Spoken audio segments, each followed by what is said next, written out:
উপজেলা প্রশাসন যে বাঁধটা আছে মাঝখানে, এটাও মারাত্মক হুমকির মধ্যে পড়ে যেতে পারে। আমরা সাংবাদিক নেতৃবৃন্দ সহ এলাকাবাসীকে দেখতে গেছিলাম। উপজেলা প্রশাসনের কাছে আমাদের বিনীত অনুরোধ যে কাজ শুরু করা যায় কিনা দ্রুত কিছুক্ষণ বরাদ্দ দিয়ে।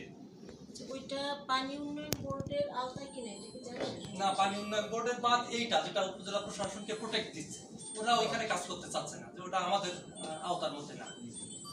ওইখানে চেয়ারম্যান কাজ করতেছিল বুধাটার, উনি এই 5 তারিখের পরিবর্তনের পরে আর কাজ করতেছেন না। এই মুহূর্তে তো কোনো বরাদ্দ নেই। তারপরে আপনারা যখন বলেছেন আমরা নিজেরা একটু ভিজিট করে দেখি, দেখে যদি আমাদের ফান্ড তো নেই এটা তো বুঝতে পারছি না। আপনারা যদি পরিমাণে করা যায় আমি চেষ্টা করবো। আপনারা জন্য স্থানীয়ভাবে আপনারাও একটু আরে বন্ধ করেন না।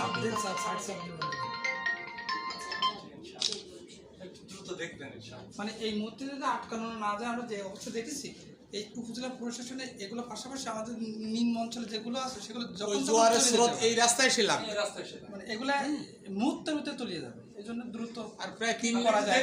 350 মতো ঘর ডুবে যাবে, ঘর বাড়ি ডুবে যাবে এই চরের। জায়গাটার নাম যদি আরেকবার একটু বলেন। চরগ্রাম এই পাশে।